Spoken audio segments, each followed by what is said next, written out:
제가 그때 귀가 따갑도록 들었던 말이 엄마 이거 뭐야? 저거 뭐야? 엄마 밥, 풍부한 단어와 또렷한 발음으로 새끼.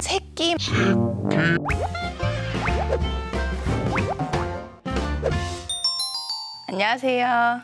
우리 아이를 위한 클릭 우아클의 김규현입니다. 오늘은 18개월에서 24개월 사이 우리 아이의 발달에 대한 이야기를 나눠보려고 그래요.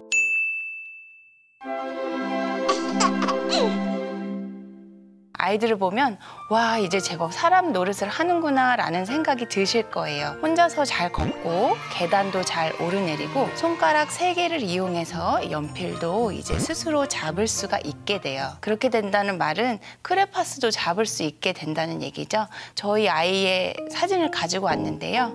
이렇게 벽에는 다양한 색상으로 낙서가 된답니다. 그래서 저 같은 경우에는 이렇게 큰 도화지를 벽에 붙여놓고 아이들이 거기다가 그림을 그리게 했었어요.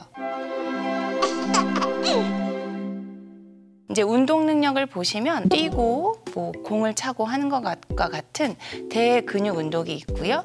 블록을 쌓거나 책장을 넘긴다든지 하는 것과 같은 소근육 운동이 있는데요. 일반적으로 대근육 운동을 잘하는 아이들은 운동 발달 능력이 탁월하고요. 소근육 운동을 잘하는 아이는 두뇌 회전이 상대적으로 뛰어나고 또 성적도 상대적으로 우수한 경우가 많다고 얘기는 해요. 그래서 이제는 어느 한 가지 능력을 많이 키워주기보다는 신체 활동과 두뇌 활동 두 가지가 골고루 발달이 되도록 소근육과 대근육 운동을 같이 발달시켜 주시는 것이 좋습니다.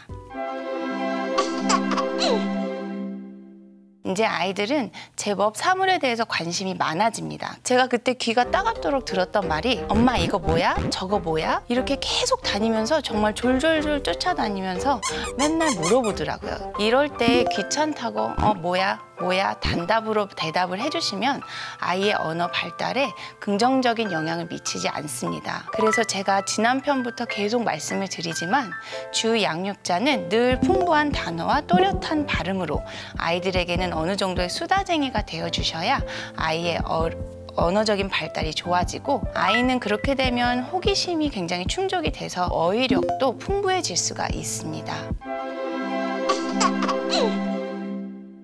6개월이 지난 24개월이 되면 폭발적으로 증가를 해서 100개 이상의 단어를 사용하게 됩니다. 또 정말 중요한 하나의 포인트는 2개의 단어를 연결해서 간단한 문장을 만들 수 있다는 거죠. 예를 들면 엄마, 밥, 아니면 우리, 가자 이런 식으로 단어들 자기가 아는 단어들을 조합을 해서 간단한 문장을 만들 수 있는 게 만 2세경에 완성이 됩니다.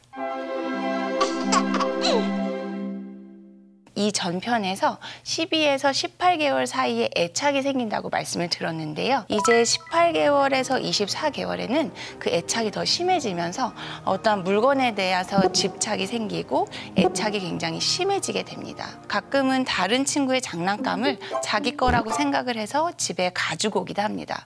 그럴 때는 이게 훔치는 행위라고 굉장히 강하게 야단을 치기보다는요. 알기 쉽게 이거는 친구의 물건이니까 우리가 거기다 놓고 그 집에 가서 놀자 이런 식으로 자기가 돌려줄 수 있게 타일러 주시는 게 좋습니다. 이 시기에는 뭔가 담겨져 있는 것들을 와르르 쏟는 것 자체도 하나의 놀이라고 아이들이 인식을 하거든요. 근데 그거를 거꾸로 다시 통에 담는 것도 놀이라는 개념을 심어주시는 게 좋습니다. 그래서 아이들이 정리를 같이 하는 동안 노래를 부르거나 아니면 예를 들면 누가 먼저 여기다가 담는지 시합해볼까? 이런 식으로 게임처럼 이러한 정리를 아이들과 함께 진행을 하게 되면 아이들도 이러한 행위에 흥미를 갖고 굉장히 적극적으로 참여를 할 수가 있게 돼요. 그러면 자연스럽게 정리를 하는 좋은 습관이 생기게 되겠죠. 이제 18개월이 지나면서 슬슬 배변 훈련을 시도해 볼 수 있는 시기가 됩니다. 왜냐하면 이 시기에는 아이들이 자신의 관략근을 조절을 할 수 있는 시기가 됐거든요. 아이들이 소변이나 대변이 나오려는 그 느낌을 알게 되고요. 변기에 가는 동안 잠깐 자기가 참을 수도 있게 돼요. 가끔 가다가 더 일찍 시도를 해서 돌쯤에 내가 떼겠다라고 하시는 부모님들도 계세요. 근데 오히려 너무 서두르는 것은 아이들에게 스트레스가 될 수 있습니다. 왜냐하면 아직 준비가 준비가 되지 않았기 때문이죠. 오히려 이렇게 준비가 되지 않은 아이들에게 이렇게 배변 훈련을 시작하게 되면 강박을 심어주는 행동이 될 수가 있습니다. 아이들이 말을 이해하고 아이가 응아, 쉬 같은 그러한 의사 표현을 할 수가 있을 때가 되면요, 배변 훈련을 시작하시는 것이 좋습니다.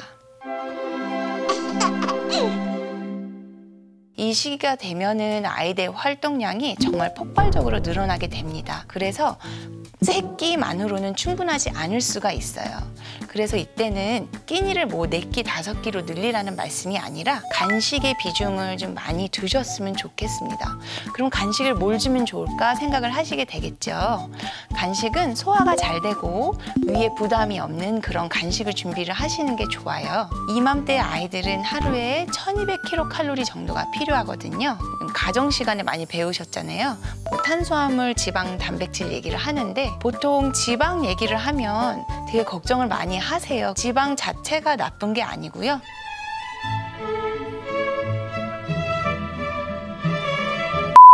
제대로 된 양을 먹는 지방은 아이들의 두뇌 발달과 키가 크는 성장에 매우 필요한 영양소가 됩니다. 그래서 양질의 지방을 포함하는 우유나 생선, 육류 등을 골고루 돌아가면서 먹여주시는 것이 굉장히 좋습니다.